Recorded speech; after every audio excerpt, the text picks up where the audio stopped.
Court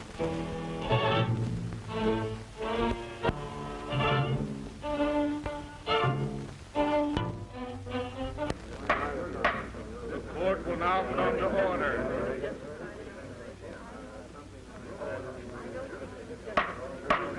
Silence.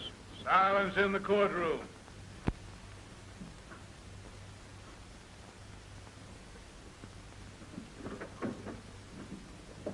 Ladies and gentlemen of the jury, have you arrived at a verdict? Yes, Your Honor.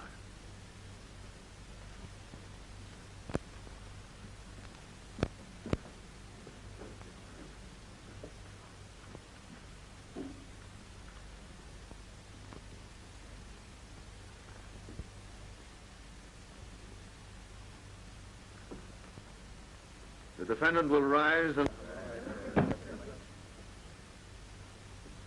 The jury, after due and careful consideration, finds the defendant, Dr. Robert Cromwell, not guilty of the crime with which he is charged.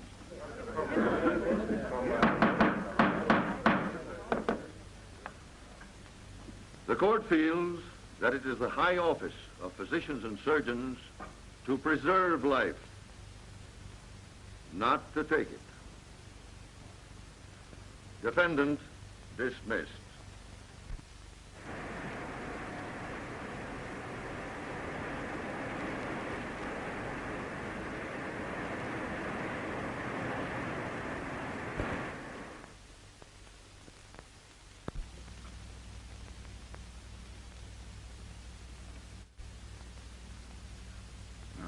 Where will this lead? Are doctors going to be allowed the lives of incurable invalids? You know, as I take it, this verdict gives the surgeon a legal right to perform an operation that he knows will be fatal. Now, that's a clever way of committing murder. He might do it for experimental purposes or for a lot of sentimental reasons, or to make and get away with it. Them doctors steals bodies from the graveyard, don't they, sir? They sure does, son. Yes? Get hold of Miss Porter. She's interviewing Jacob Turner's widow at the Turner home. See if she's back. All right. To get down to brass tacks, we guessed this verdict wrong. Personally, I'm glad Cromwell is free. Well, Judge Lewis doesn't agree with you. And the public certainly doesn't. The verdict should have been guilty. Cromwell murdered Jacob Turner. If I'd been Turner, I'd welcome the chance to be cured or killed. But there wasn't any chance. That's just my point. Yes? Miss Porter to speak to Mr. Burke. Put her on. Hello? Did you get to Mrs. Turner? Yes, Mr. Burke. She denies that she's in love with Dr. Cromwell, but I got her to admit that she admires him. Good girl. Now I want you to interview Cromwell. But he won't talk. That's why I'm sending you. Make him talk. Everyone else failed. Find out why he performed this operation. The real reason. All about it. Hop to it.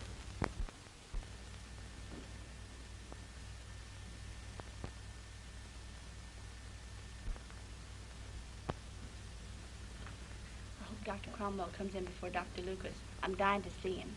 Morbid curiosity, my dear. Ever been operated on? No, never. I've been operated on times. Really? 12 stitches each time. What do you think about that? I think I'd put in a zipper. Good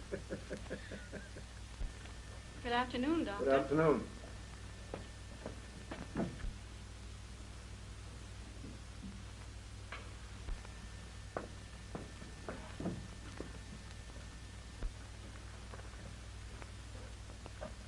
Has Cromwell come in? No, Doctor. That's strange. I left him at the Medical Association more than an hour ago. What is the association going to do about it, Doctor? Hard to say. Did you appear before the committee? Yes. I brought up the point that no one is wise enough to say that because this operation never has been successfully performed, it never will be. Finally, that Cromwell is one of the most brilliant of our young surgeons, and his services should not be lost because of this public hue and cry. However, a doctor shouldn't take such a long chance when the patient is as prominent as Jacob Turner. You remember I advised Cromwell against operating. Send Miss Johnson in. Very well. You may come in now, Miss Johnson.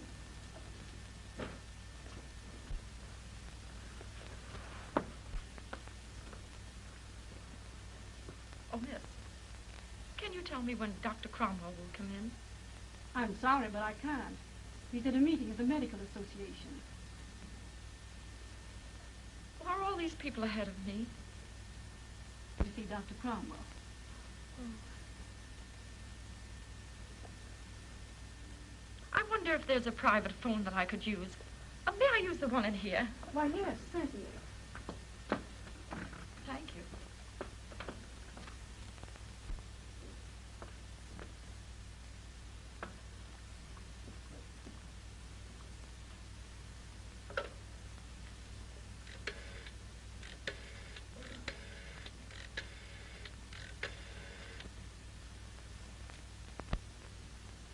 Hello, Mr. Berg. I'm in Dr. Cromwell's office, his private office. Well, here we are, baby. You don't have to see the old doctor, man. I do. Don't I, Nursey? Do you wish to see Dr. Cromwell or Dr. Lucas? Oh, Dr. Lucas, of course. I want to be cured, don't I, Queenie, and not killed. What are you, baby?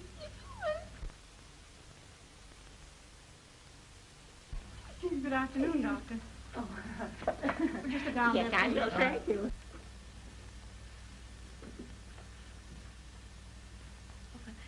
You're a very nice nurse that I might use this phone. Quite all right.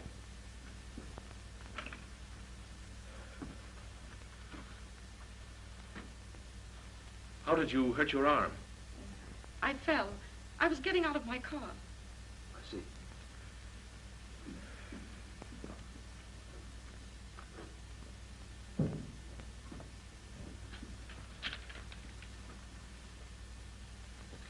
Donald Evans, your instructor, phoned from the airport to congratulate you on the verdict. Also, he wants to arrange for your final test. I'll telephone him later. I'm awfully happy about the verdict. Thank you, Miss Fielding.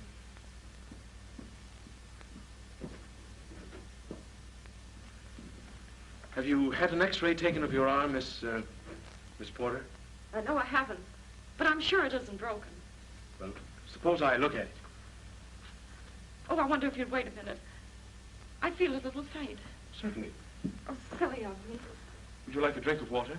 Oh, I'll be all right in a few minutes.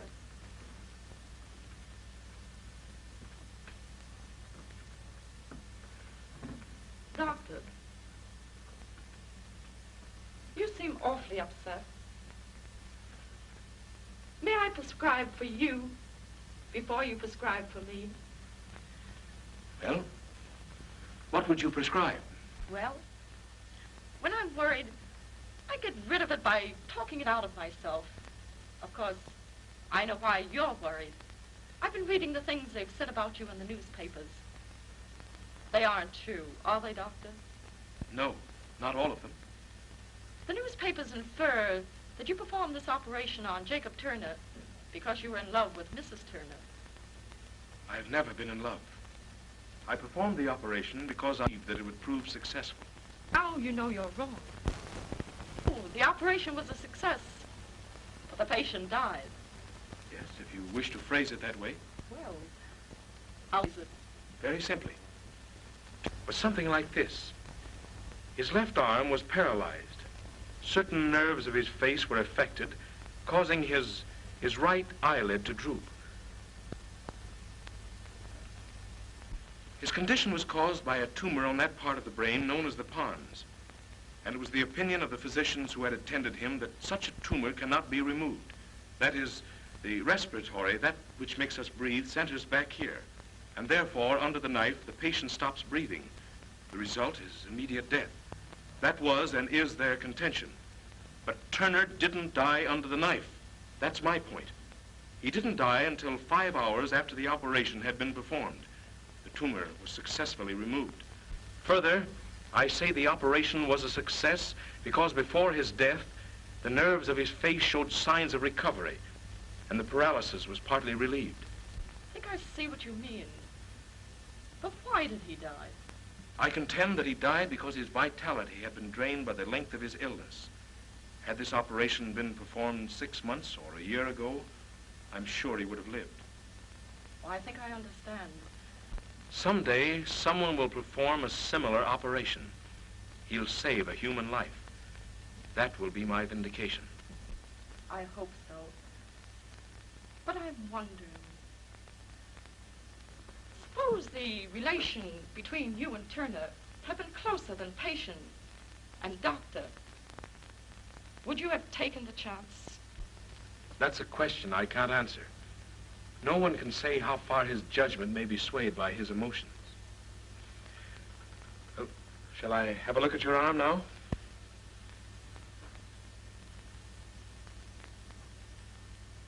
Oh, I'm terribly sorry. Why? Well, there's nothing the matter with your arm. No. Oh, I hope you believe me. I'd rather have it broken than confess. I was sent here to interview you. Oh, I'm so sorry. You wouldn't give out any interviews.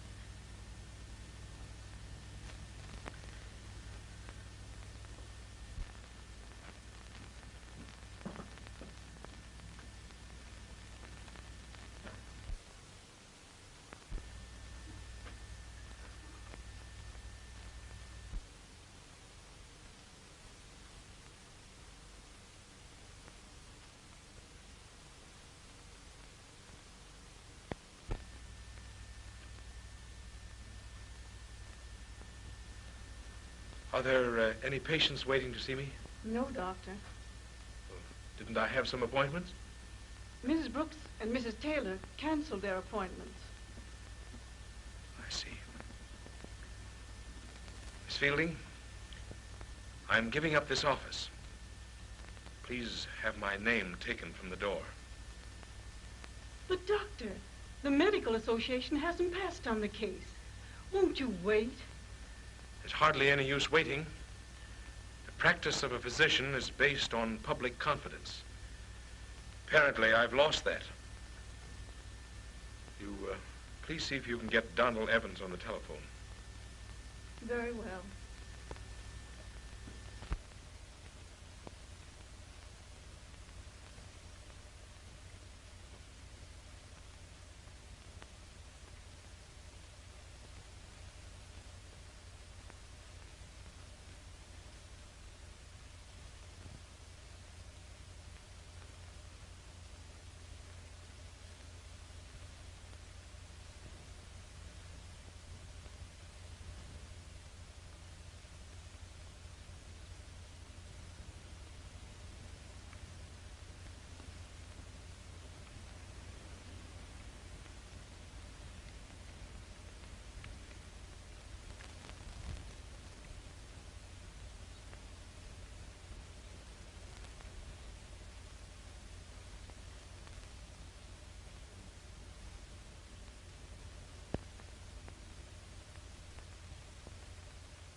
Hello?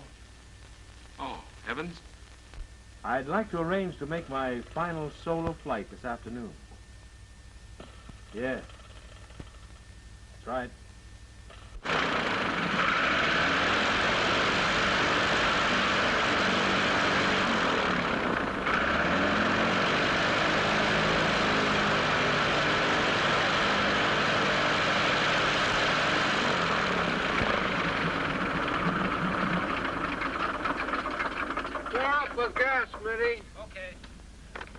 Well, we've been doing a lot of work on this baby. Gosh, she's running fine. Looks fine, Don. What have you had done to it? Oh, give her a complete overhaul. Going to do something with her. Another non-stop record, huh? No, something bigger. Then you won't want me washing out your landing gear. Oh, no chance, Doc. Your nerves are okay. Hey, Don, your face is coming along all right. Oh, it's pretty good. I'll be glad when I get some teeth so I can talk like a human being again. You talk fine. Yeah, I'm glad you think so. Say, Don, who owns that old crate over there? How's that? That belongs to the airport. You know, that used to be Nungesser's old ship. Really? Yeah. You know, sometimes when the fellas get too many under the belt and don't care what happens to them, they take it up for a hop. Yeah? I never noticed it before. Let's take a look at it. All right.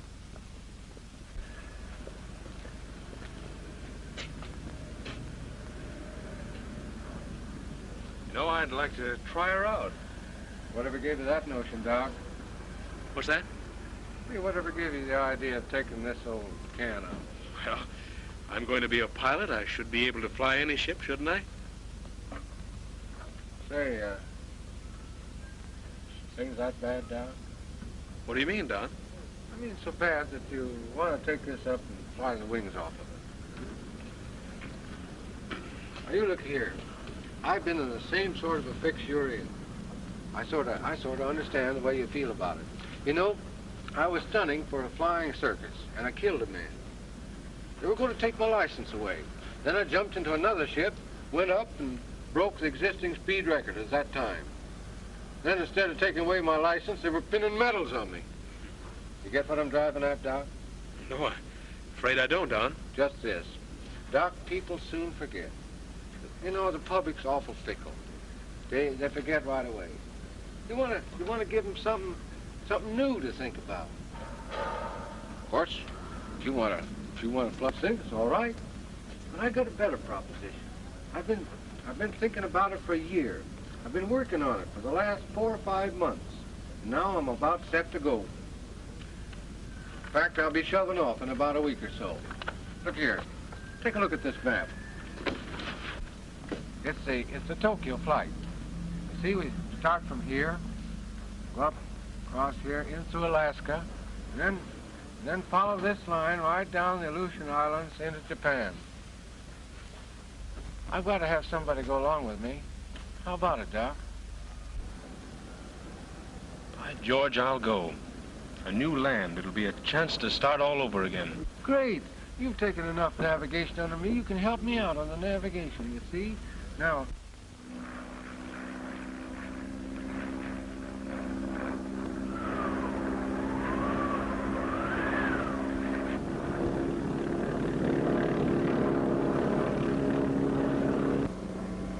Don, hey, look at this.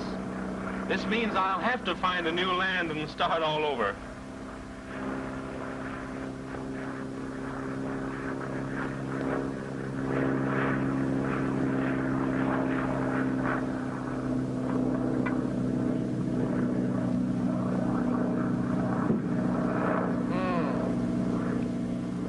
Some send-off, pal. You wait. Tomorrow they'll wake up and find your name written clear across the sky all the way from the USA to Japan.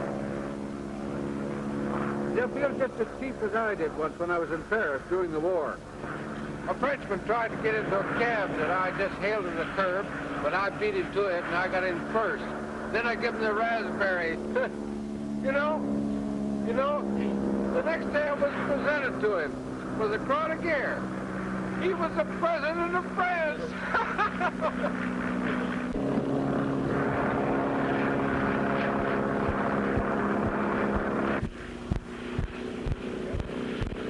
Worrying me, Doc.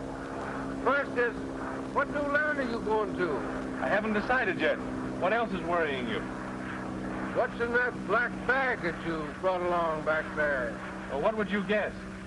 I guess 2 dress suits for us to wear at the ambassador's dinner tomorrow night in Tokyo.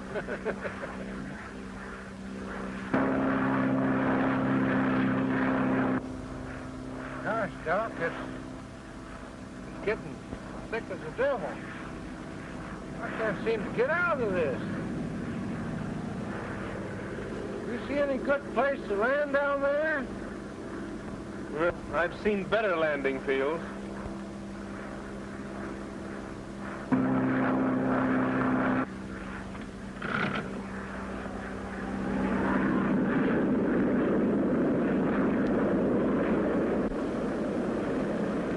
What's the matter, Don?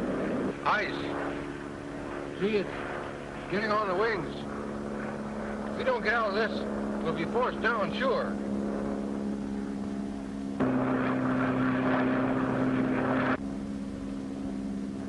Gosh, look.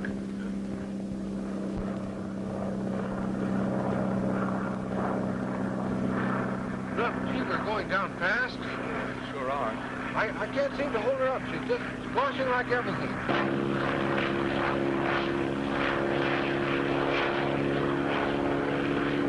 Hey, if we don't get out of this pretty soon, we'll both be going to a new land and trying to start over. Well, I wouldn't ask for better company, Don. Well, we're going to have to land. Brace yourself, Doc.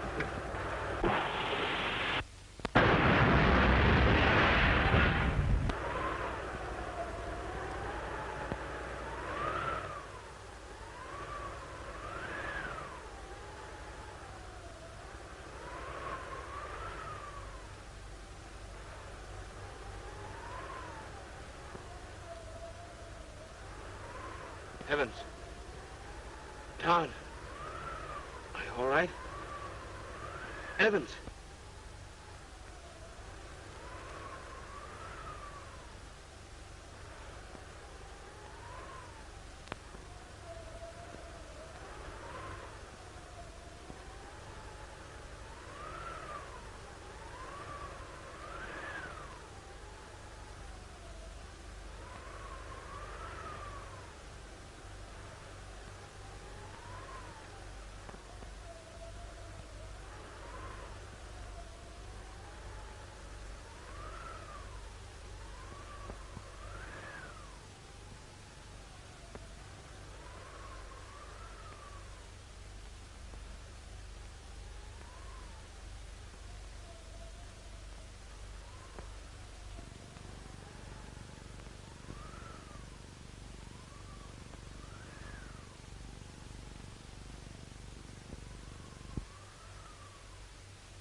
You Klondike. Tom Ross is bringing in a frozen man. You better get a room ready. Bring him in here, be careful. Don't drop it. Don't hurt him now. Switch the bed. Yes. Watch your step there. Watch your step. You think he's dead? Bring him right in here. Take him right in. Bring him in here. Yeah, what about to pick him up like that? I hope he isn't dead. Where'd you get him, Tom? You do that, watch.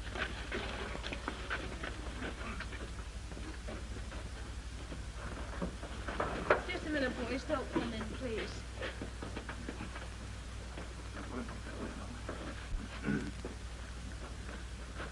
I wonder who he is. Don't you think you'd better rub him with some snow, Seth? He's not frozen. He's hurt. Get him out of his clothes and into bed. Yes. Oh, Tom, you'd better organize a searching party. There might have been somebody else with him. That's a good idea. Sadie.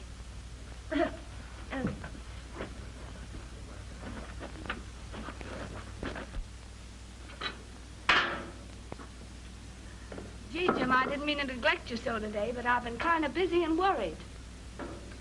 Well, young man, it's getting pretty late. 9:30. And Tom isn't back with the boys yet. Gosh, I hope nothing's happened to them. Pretty bad out Klondike? Yes, it is. I'm afraid we're going to be snowed in all right. Where did that man come from? I don't know. That's what the men are trying to find out. I'll ask him if he ever wakes up. Feeling all right? Mm-hmm. I'll go and get Mark.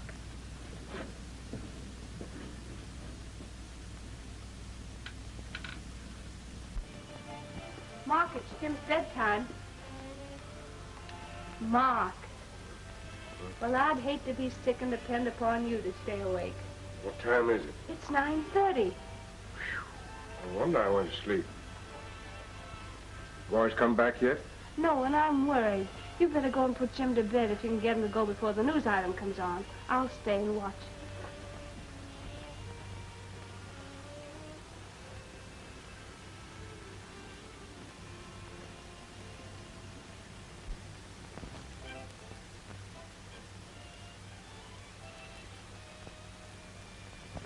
It's all right. You're at Armstrong's trading post. Where's that? In the Klondike. Klondike? And that's my name, too. Oh. Who are you and where did you come from? We have a special news item concerning the Tokyo Flyers. Donald Evans and Dr. Robert Cromwell, who are now several hours overdue at Seward, Alaska. Their plane was last seen flying low over Vancouver at 9 o'clock this morning. Due to prevailing winds, it is feared they may have been blown off their course toward the interior. Interest has been heightened in this flight because of the fact that Evans' co-pilot, Dr. Cromwell, a surgeon of this city, was acquitted recently after a sensational trial which centered around the death of Jacob Turner, a wealthy and incurable invalid. You're one of those men, aren't you? Yes. You're Donald Evans. Why do you think I am Evans? Because I don't think you'd kill a man. We listened to that trial because we were interested on account of Jim. Jim? Yes, Jim Armstrong. He's afflicted the same way that old man Jacob Turner was, who was killed by that doctor.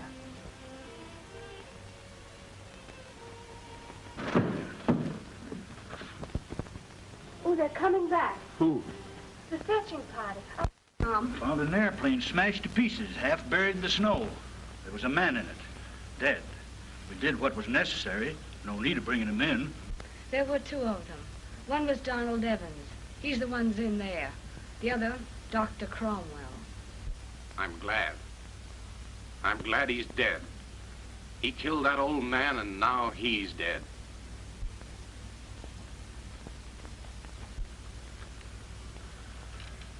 Good night, Jim.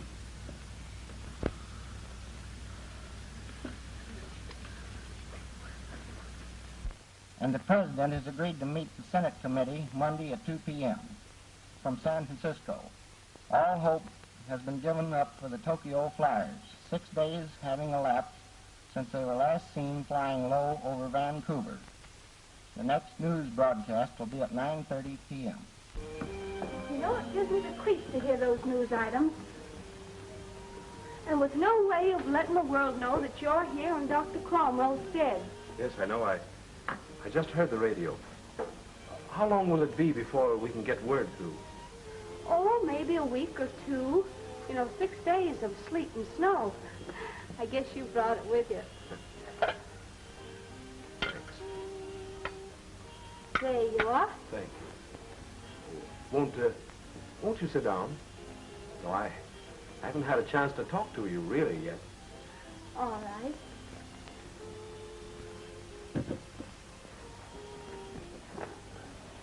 Will you have some toast with me? Oh, no, thanks. I've finished. What do you do with yourself through the long winters up here? Oh, I help Mark with the store and the cooking, but he's a much better cook than I am. Then I teach school, and of course there's always Jim to look after. Tom Ross tells me that you and Jim were to be married. Yes, Jim and I have been engaged ever since I can remember. We were going to get married and go down to the States. He had an awfully good job offered him down there. You know, he's really a genius. He can make anything electrical. Why, he made that radio out there, and it picks up stations from all over this part of the country. We were going away that summer. 2 summers ago. Then he was taken ill. Well, tell me, were you born up here? Oh, yes, we were both born up here.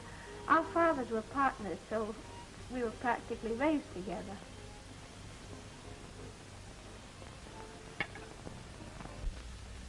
Oh, come on.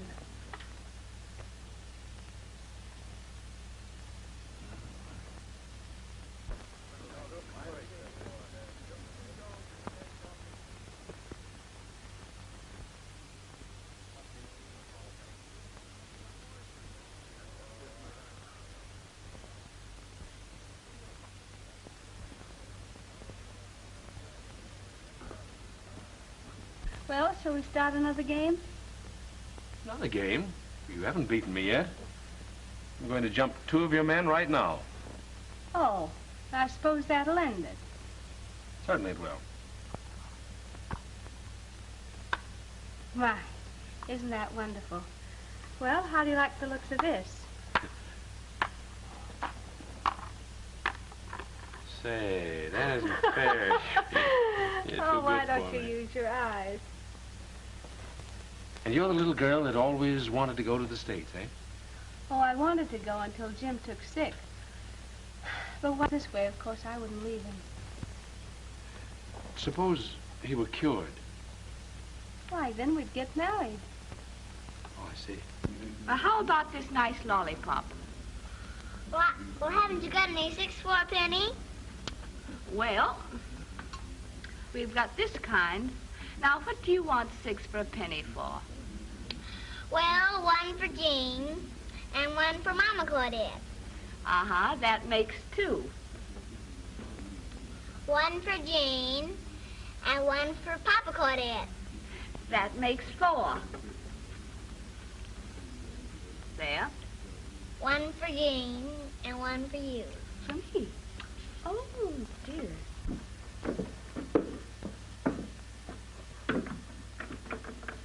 This was Jim's workshop. I want you to see it. I want to talk to you about Jim. All right, Mark. Dust. Just as he left it last time he was down here, 2 years ago this summer. Those are his books. He studied too hard. Maybe that's what's the matter. He always was smart. When he was just a boy and first heard of Marconi's experiments, he turned right in and built a radio, the first in this part of the country. You're proud of him, aren't you, Mark? Yes, I am proud of him. I'd give the trading post. I'd give my own life to make him well like he was. And that's what I want to talk to you about. I listened to that trial over the radio. And I believed what that jury must have believed when they said you weren't guilty.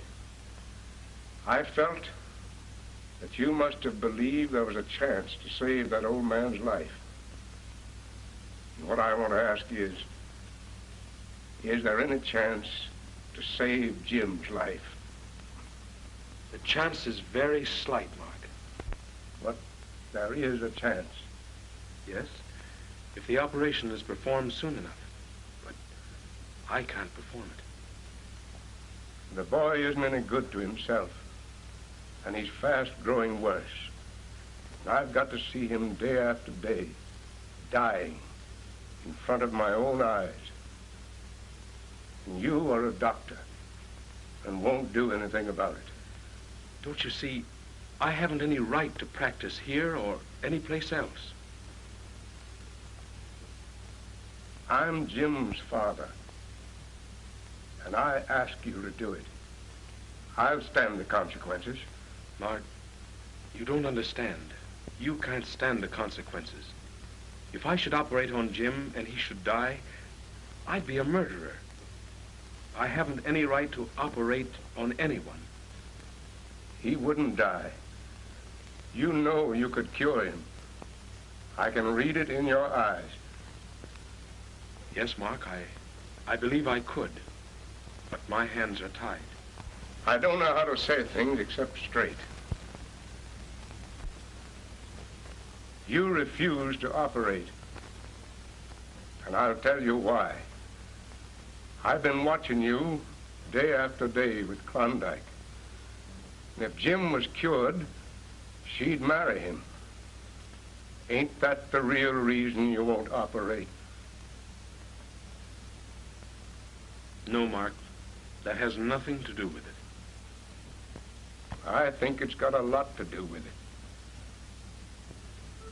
Think it over.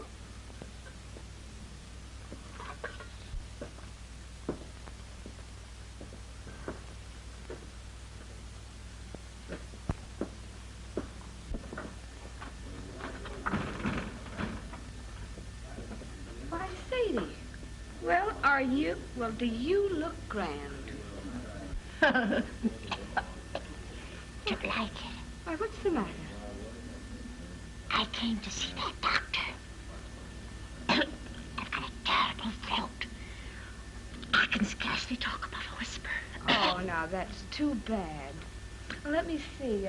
Gene's in there now having his leg attended to, but you can just wait and go right in a minute or two. Hey, Ma! Can I have a piece of candy? Didn't I tell you not to follow me over here? But I just wanted one piece of candy. Aren't you going to wait, Sadie?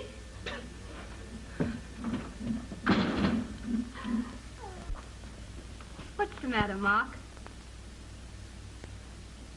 I've been telling that doctor he's got to cure Jim. Cure him? How? By operating, like he did on that man in the States. But, Mark, that man in the States died. Dr. Cromwell isn't going to operate on Jim.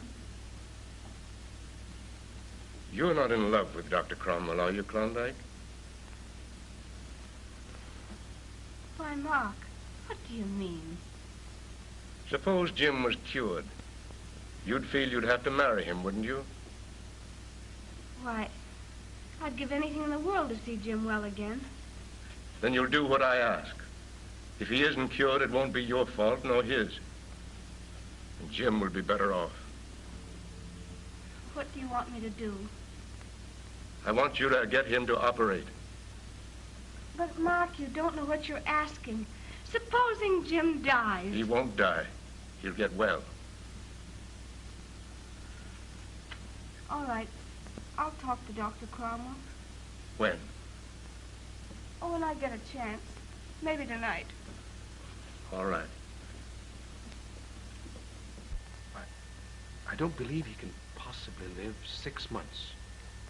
Maybe a year at the longest. But just suppose you cured him. Suppose I did cure him.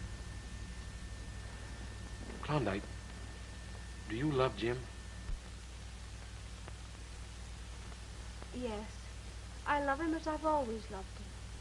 And if I cured him, you'd marry him? Yes. Suppose I failed. Oh, but I don't believe you'd fail, or I wouldn't ask you. No, I wouldn't fail. Not if that's what you want.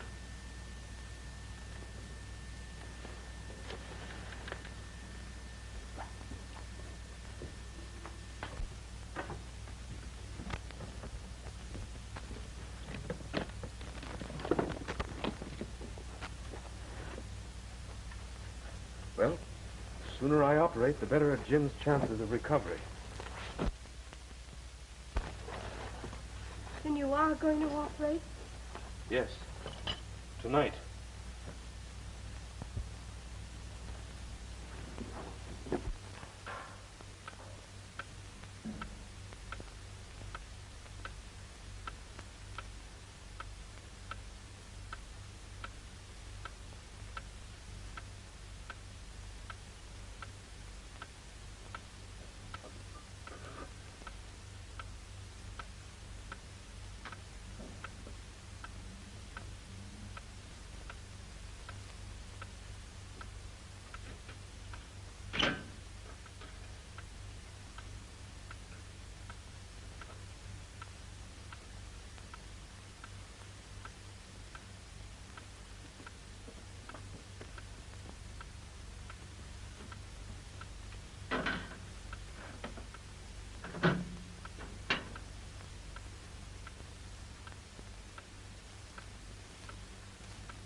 Mark, you'd better sit down. They can take care of him.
Mark, you'd better go in the other room.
One thing is certain. The greatest danger has passed. Due to Jim's remarkable vitality, the respiratory action didn't stop during the operation. What does that mean, Doc? He didn't stop breathing.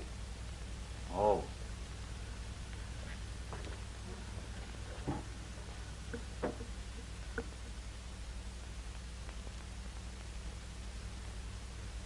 effect of the anesthetic is worn off. He's breathing normally. Temperature's gone down. Is he going to get well, Doctor? See no reason why he shouldn't. Look, his hand seems to be relaxed already. Oh, it's wonderful. No. No, it just proves that an operation like this can be performed successfully. Mark! Mark! Mark, Jim's going to get well. Well? Yes. Jim, well?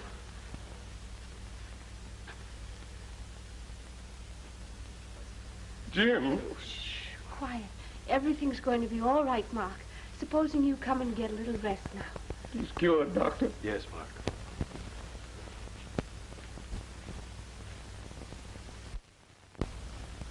I guess you're pretty tired, Doc.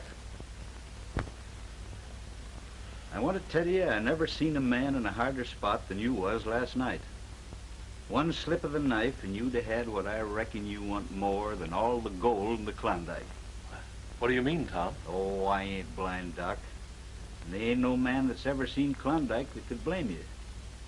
What I admire you for most is the way you handle them tools and her standing beside you. Well, I can see you now by the table, working to save Jim's life when, if I know what's what, you're mighty deep in love with Klondike. You're a shrewd observer, Tom. Oh, I take notice. Of course, Doc, a feller like you would never fight for a woman against a sick man. Kind of looks now like Jim's going to get well. Did it occur to you that when he does get well, you have every right to try to win the girl? You're a good friend, Tom. Well, it's fair enough. May the best man win.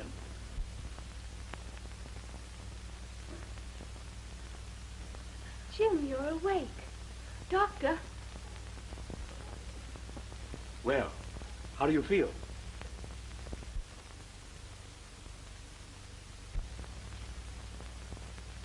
Jim, you're going to get well. Don't you recognize me?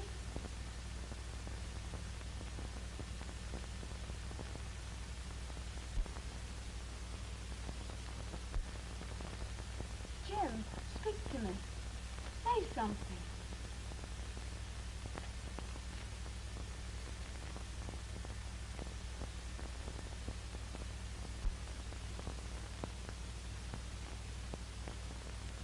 Oh, Jim, try to talk. Say something.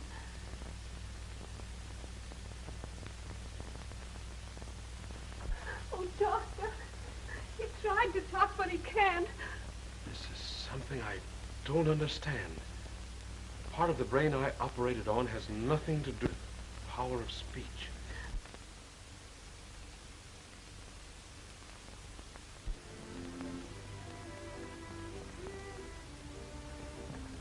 Well, Judge, you're just $14 short. 14? Mm-hmm.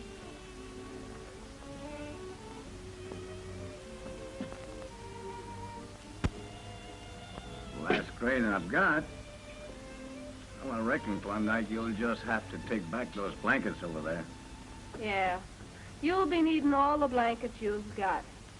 I'll just charge it to you. Well, now, thanks. I don't like to do that, but I'll be back. I'll be back next winter, and I'll have this boat just filled with nuggets. Big ones, too. Okay, Judge. Good luck to you. Goodbye. Goodbye.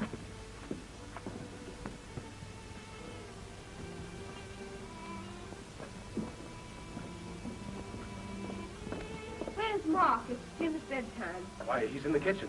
I'll reel him in for you.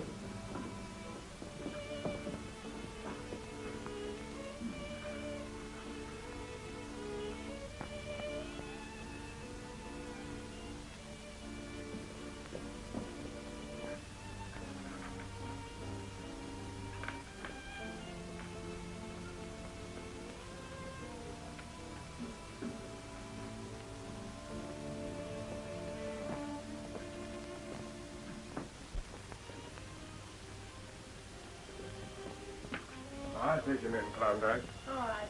Good night, Jim. I hope you sleep well.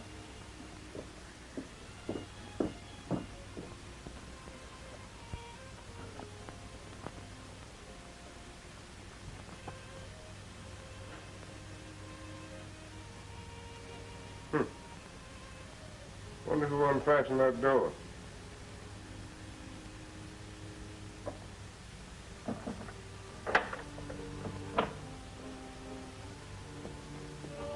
Say, why is the doctor in such a hurry to get back to the States? Oh, it's about something that came over the radio last night. That Turner woman's been arrested and charged with murder. Who is she? Oh, she's Turner's wife. The man that the doctor operated on when he was down in the States before he came up here. If you remember, he died. Hey, that's mighty bad. Did you hear any more about it this afternoon? Not a word, just some weather reports and news items and... You know, Doc, it'll be tough sledding tomorrow, but I'll get you through somehow. That is, if you feel you must go. Well, Oh, why don't you stay a while? There must be some mistake. I know, but don't you see, to stay here would only look like I'm in hiding. I've got an idea. Yeah? We'll put your name on a shingle and hang it out on the porch, and that'll show them that you're not in hiding. Yes, I know, Oh, but come on. Well, Now, you stay here and I'll get the stamping up. All right. Be a piece of board, now. Board. Oh, here it is. Oh, that'll do. Just a minute now. I'll get it all fixed. Now, D. Well, I guess I'll be turning in, folks. See you tomorrow morning. All right. Good night, Hal. D-R-R-R. Ah, there. Oh, dear. R-C-C-C-C. I'll say, what about a period after the R? Oh, well, now, didn't you think I knew enough to put a period down there? Let me see. I guess we'd better have Robert. Bob wouldn't sound dignified. No, I'm afraid not. No, not for a doctor. All right. R. Where's the O? Here's it. Jim's in bed, Klondike. All right, Mark. I'll turn out the lights. That's R-O-B-B. Here's the. There we are. Let me just wait and see if you will be pleased with it. Here's the C. Cromwell. I'll take charge of the period. C-R-R-R-R. Make yourself useful. You hand them to me. C-R. You better kind of crowd this in a bit. Oh, O-O. O. O-M. There's the M. Oh, dear. All right, get the E. Now turn that upside down, you'll have the W. Oh, aren't you smart? Cromwell, W. Where's the E, here it is, looking right at you. Oh, dear, this isn't very straight. Well, we can make a new one. L. L. What the heck happened to the L? There it is.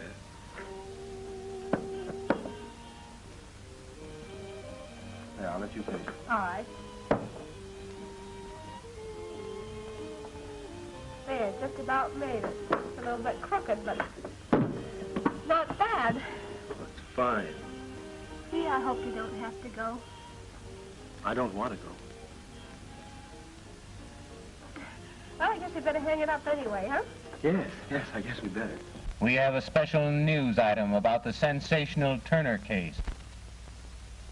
Jane Turner, who was arrested yesterday, confessed to having conspired with Dr. Robert Cromwell to put her husband out of his misery by killing him.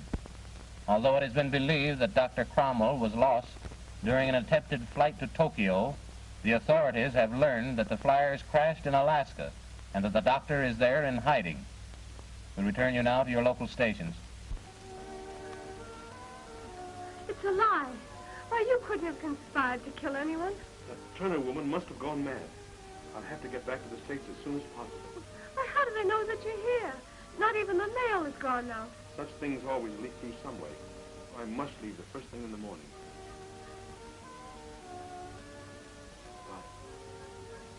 I don't suppose we'll ever see each other again. If I had cured Jim, things might have been different. I could have told you then that I loved you, and you could have chosen between us. You know, Klondike, I've never loved another woman. You're the first, and I think you'll be the last. Goodbye, Klondike.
Jim, what are you doing down here?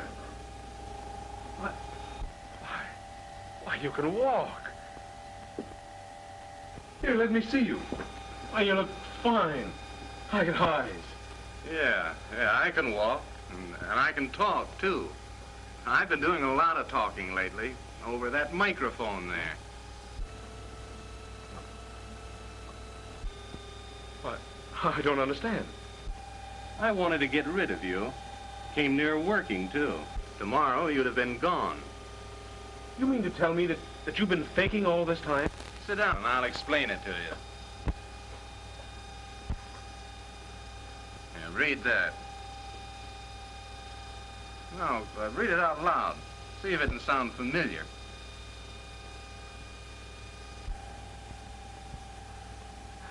We have a special news item about the sensational Turner case. Why, that came over the radio tonight. Oh, no, you just thought it did. I broadcasted it over that microphone there. I cut it in on the loudspeaker upstairs. Of course, I disguised my voice. I used that switch right there. Simple enough. What, Jim, do you mean to tell me that you do it?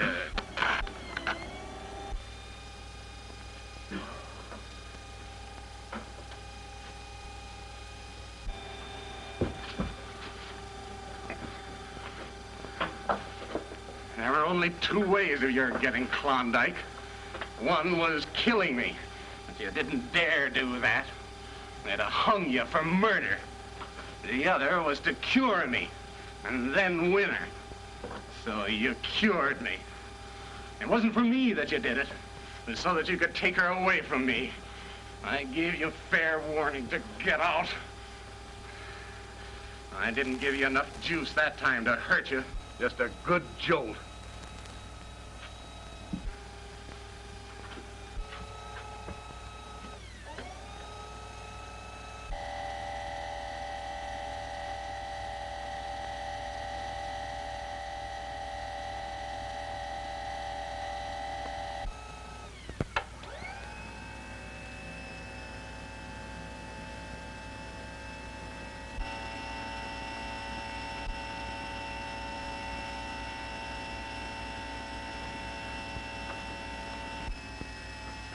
Nobody can hear us down here. They can't even hear this dynamo. But maybe I better tie this over your mouth.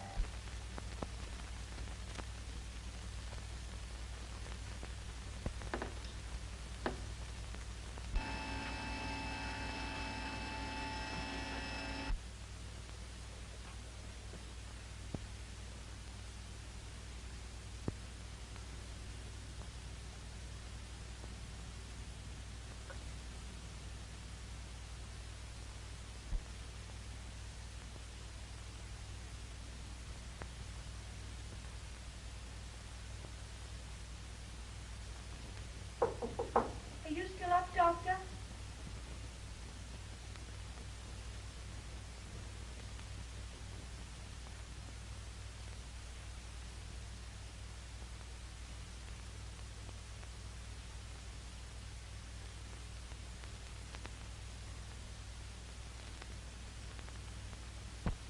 Mark, is Dr. Cromwell up there? What's that, Klondike? I said, is Dr. Cromwell up there? No. Well, I was sure I heard someone talking. It must have been the radio. It's been going all night. Better turn it off. All right.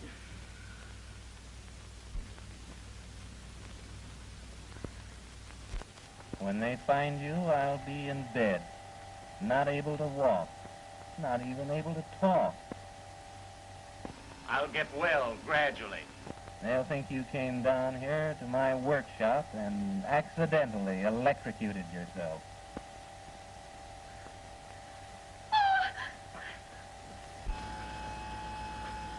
This is a better way of killing a man than operating on him, Doc. You like to experiment on people. Now I'm going to experiment on you.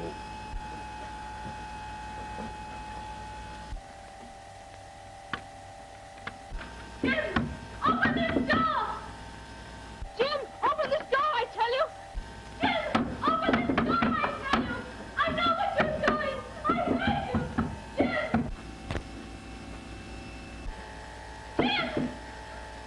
Jim! Open this door! Well, I guess you outsmarted me, Doc. Jim! Oh, Jim, please open the door! Open this door!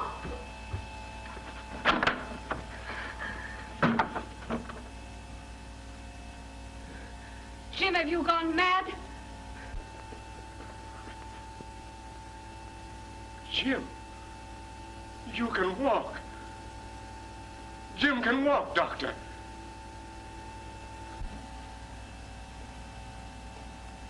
You've cured him. Yes. He's all right now, Mark. Both his body and his mind will soon be what they used to be. I'm as happy as you are, Mark.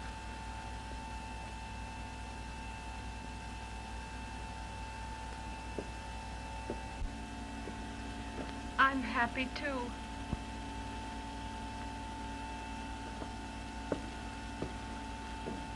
Come in.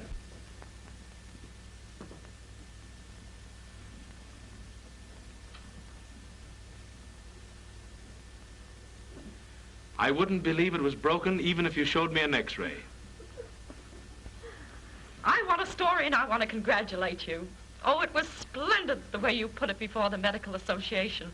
I was there. A triumph. Do you remember? It was exactly the way we spoke about it. And you did it. You proved it by that operation on Jim Armstrong. Do you know, Doctor, you're the first man I've ever known that came out of Alaska with fame rather than riches. You're wrong again. I came back with more riches than fame. Really? Yes. Yes? Oh, well, ask her to come in. Yes, Miss Porter? I found gold. Gold? Oh, I'm sorry, dear. I just dropped in to see how you were. Come in, my dear. Pure gold, Miss Porter. I want you to meet her. Mrs. Cromwell. How do you do? How do you do? That gives me a lead for my story. And it starts like this. Gold, gold, precious gold. Hard to get, But not hard to hold.